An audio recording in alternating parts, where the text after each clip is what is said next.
You know these electric car thingies? See, most manufacturers of them focus on range and efficiency.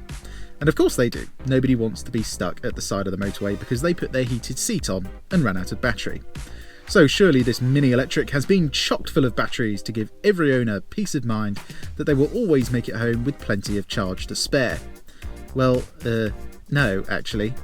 You see, it's got a 32.6 kilowatt hour battery, of which only 28.9 kilowatt hours is usable. And that means your real world range is likely to be about 100 to 110 miles. The lack of batteries does mean one thing though, less weight. This little Mini weighs just 1,365 kilos, which for an electric car is very light indeed. So theoretically, it should not only go like the clappers, but also handle like a proper Mini should too. Let's get charged then. My name's Tom, and you're watching Paragon Cars. Let's go.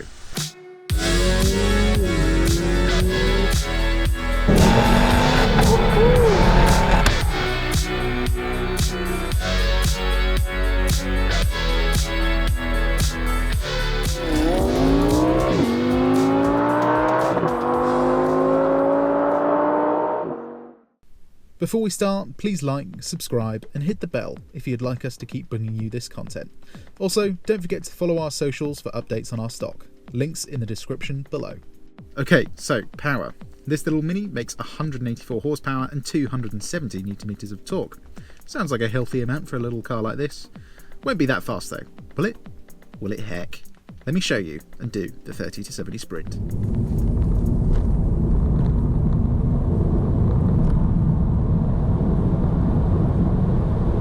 5.43 seconds is the time we managed, and to put that into perspective, that's nearly as fast as a Mark III Ford Focus RS, a Stage 1 Ford Focus ST, and only 0.6 seconds off of a VW Golf GTI with a DSG transmission.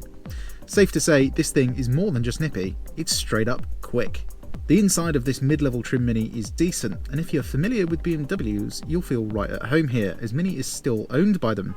Quality is surprisingly good for what is supposed to be a cheaper car. Unfortunately, whilst quality is good, the space in the back is even smaller than a regular Mini, as some of the room is taken up by batteries. As you can see, it's not great. The boot though is actually pretty decent. You can store all your charging cables under the boot floor, plus even with the seats up there's just about enough room for a weekly shop. Don't worry though, if you need more room, that's no problem at all. You can simply fold the seats down and you'll be surprised just how much will fit in here. You don't even have to worry about the load lip, as you can easily raise the boot floor.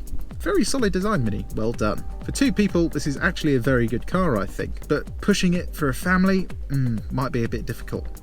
Anyway, let's see if this little Mini still drives like a Mini. Deals with bumps surprisingly well actually. See, that's where I want the suspension to just be a little bit stiffer.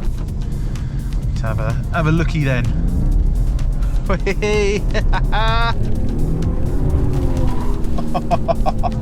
Give it more steering angle and it does what you want. You don't even have to rev this engine out, it is so quick. Right, this is our second time reviewing a fully electric car. If you want to go and see what the other electric car we reviewed is, I will put a link in the top right hand corner for you there. But this is the Mini Cooper Electric, and we're starting off with 95% battery and only 97 miles of predicted range. Well, now 96 miles of predicted range. I've reset the trip computer so we can see exactly how many miles we've driven and see if it's actually that accurate at predicting that range. Anyway, what's this Mini Electric like to drive around town? Well, at slower speeds, it is lovely. You've got one pedal drive, which means when you come off the throttle, the car uses the regen braking to basically take you to a full stop. Suspension feels very BMW, which is unsurprising as Mini is owned by BMW. Steering is nice and light yet precise. It feels like a proper Mini Cooper. And I mean, it should really. It's just the powertrain that's different, right? One thing that is awesome about this powertrain there is just the responsiveness of it. Even though it's only front wheel drive, it seems to just have unlimited amounts of grip, even when you turn the traction off. And I have to say, for round town, this is the Mini Cooper you want. as long as you've got somewhere to charge it at home, as even in London, finding a charger point can be pretty difficult. To put it in perspective, I was at Pod Point yesterday for 2 hours trying to get a Type 2 charger working and a CSS charger working for this thing, neither of which worked. Called support and they basically said, yep, sorry, it's not working. If you break down, you'll have to call a breakdown assistance, basically, so they can use a generator to charge the car. Yes, a fuel-powered generator to charge the car. A bit ironic, that, isn't it? So yeah, if you're getting an electric car, I do think you still need somewhere at home to charge it. If you're going on longer road trips, Teslas are probably still the best ones to have, as you've got the supercharger network, which is actually pretty decent. But if you live in an apartment, I'm sorry, it's too difficult to live with. You know, I had to take 2 hours out of my day to try and sort this thing out. And then I finally found a charger this morning, which was a 50 kilowatt charger, started charging at around 8:30 in the morning, and then did get a full charge, but a full charge is only, you know, just below 100 miles, which is not a lot, really. And that cost me £15.60 for 24 kilowatts of energy. That's not cheap, really. That's not really any cheaper than a petrol or a diesel car. And that was £15.60 for 73 miles of range, that's not really brilliant, is it? Anyway, in terms of parking, this is a small car, so parking is just easy. This is a fairly highly spec'd mini electric as well, so you've got a reverse camera, parking sensors, just everything you'd need for town driving. I do like the noise it makes as well. It's like a woo. Getting into a space in one go is a piece of cake in this thing. And because the car's small, it's very easy to just manoeuvre, see where you're going. Visibility is very good. Even though this is a 3-door, you've still got plenty of room in your space to get out. It's perfect for around town, really. Absolutely bang on. It's just the ease of use. It's quiet, it's comfortable. Can't really complain. Right, out of junctions, let's get the half throttle. Whoa. And see what I mean? It just has this insane amount of grip that you just wouldn't have in a petrol front-wheel drive car, because it can just react to any loss of grip so much quicker, because it's not having to go through like mechanical diffs. It just reads the level of grip, knows how much power it can send, and then sends that amount of power. Right, we're currently doing 3.7 miles per kilowatt, which isn't brilliant. 3.5, and it's going down. Oh dear. We'll see what we get on the motorway, but first let's have a quick taste of the handling and see what this little mini hot hatch is like round about. One other thing to note about range is that we're currently sitting at 94 miles, and if I whack the air conditioning on, that goes down to 83. That's a big jump, isn't it? That's a very big jump. Anyway, let's turn that off. And hopefully our range goes back up, only to 89 miles for some reason. God, the range is really not good in this thing. Anyway, let's get ourselves into sports mode, get the traction into sports as well.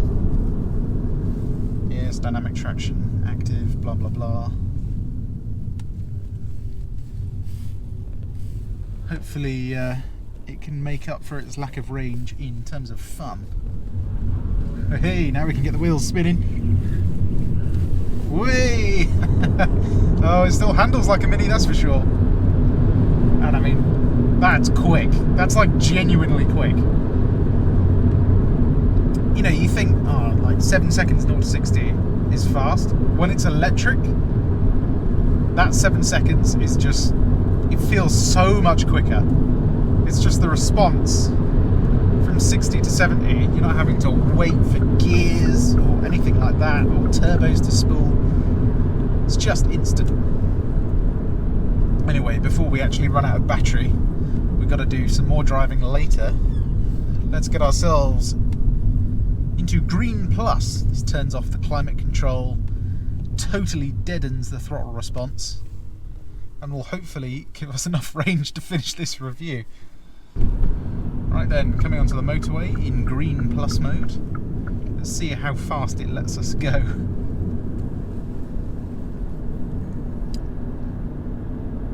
It does feel nice though. Quiet so far.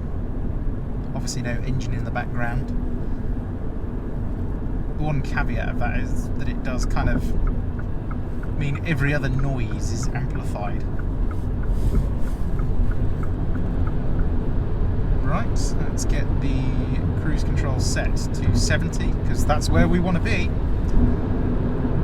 I see a lot of electric cars sitting at around like 56 to 60 miles an hour at the motorway. And you think, like, you've just spent a big sum of money on this thing, and you're being forced to sit at a slower speed than you'd want to. What is the point in that? Alright, 70 miles an hour. Wind noise is surprisingly low. Road noise is very low as well, actually. To me, this feels very similar to a BMW 1 Series, which is good in the fact that it's quiet. Also kind of bad because the 1 Series is supposed to be a bit more of a premium car than this. But anyway, I digress. We're going to do some miles on the motorway. I'll let you know how many. Just depends how much range we have at the end of it. So currently at 5.4 miles, and then I'll let you know what our kilowatt, or miles per kilowatt, sorry, is, and how much range we have left.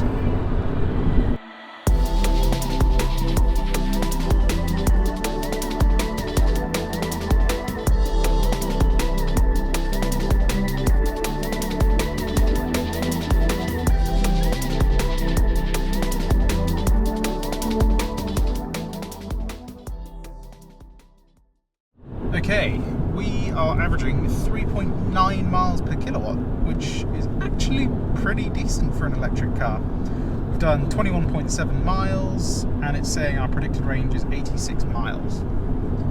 So the trip computer is actually fairly accurate at predicting the range by the looks of it.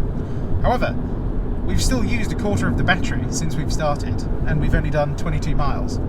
My BMW M140i, the fuel tank of that, the needle wouldn't have even moved if I was sitting at 70 miles an hour yet. So, yeah. It's accurate at predicting the range, but the range itself is still just not that good.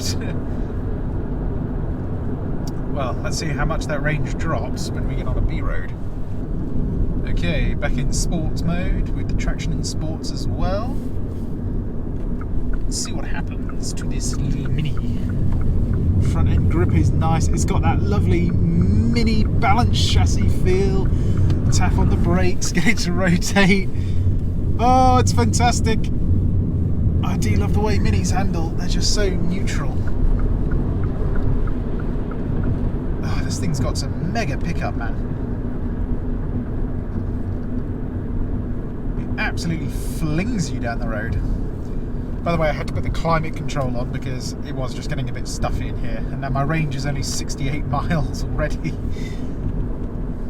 Talk about range anxiety. Steering's really nice. One thing I love about these chassis is that when the front's going, you feel the back moving around at the same time. But it doesn't just let go, it's just sort of moving around. It's letting you know that there's less grip there.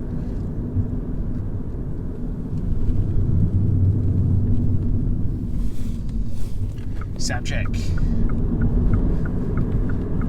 Not that interesting.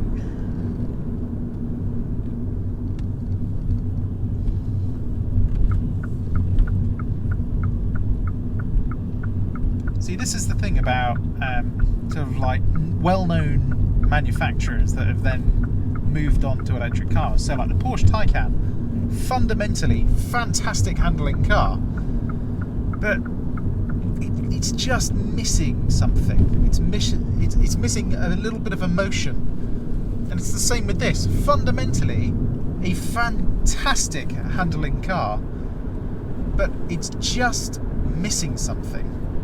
Like, there's a smile on my face, but it doesn't give you that, like, oh, that is something special. It's just cool. It's like driving a go-kart. Fundamentally fun, but you don't really feel like you're in love with the car. Test the brakes. Brakes are pretty good, although the regen does seem to do most of the braking.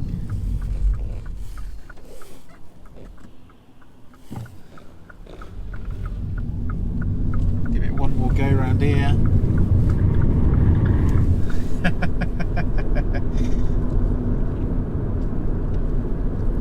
I reckon this thing on a B road is going to be one of the quickest cars you can buy, actually, because it's small. It's very light for an electric car as well. I think it's 1395 kg, which for something electric is pretty lightweight. You know, that's typical hot hatch weight these days. Ooh, it's good fun, this. And yeah, it's got a lot of poke. And just a surprising amount of grip out the corners. You know, I thought we were going to get like one tyre just going like spinning, but you don't seem to get that. It's a very well calibrated traction control system, like foot down from nothing. Even with the sport traction off, there's almost zero drama. It just feeds the power in. Right, let's take it to a tighter B road, as I'm quite excited to see what it's like there actually. Right, let's get aggressive. Watch out for this guy. Bit of wheel spin there. And you see what I mean. You've got room in your lane to move around. Wow. You are not keeping up with this thing down here. Unless there's a lorry blocking the road. Right, back on it. See what the suspension's like over this bump. Whoa, my goodness, bit of air there. A lot of air there.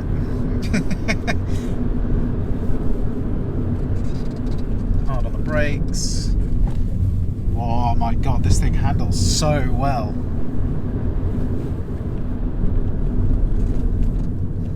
Genuinely, there's not a lot that's going to keep up with you down there.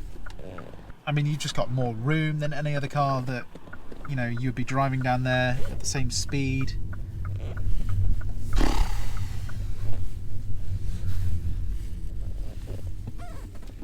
It's just the instant response as well.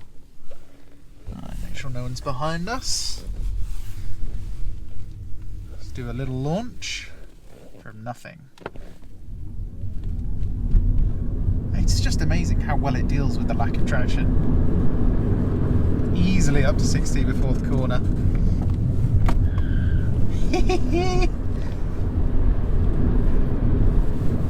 Wow.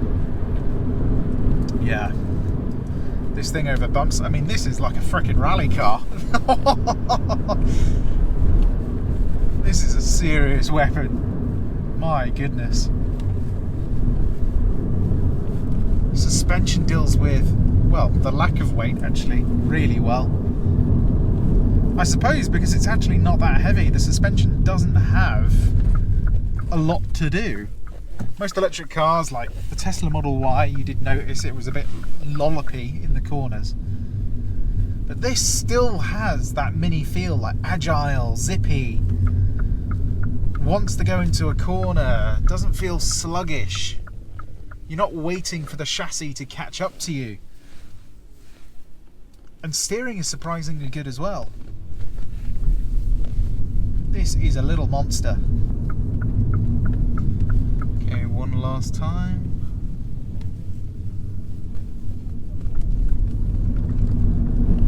Oh, it's just got so much torque.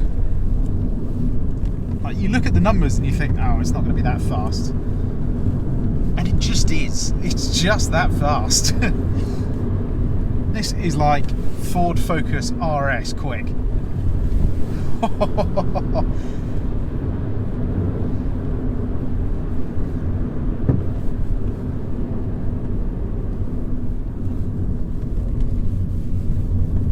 Oh, front end grip is just extraordinary.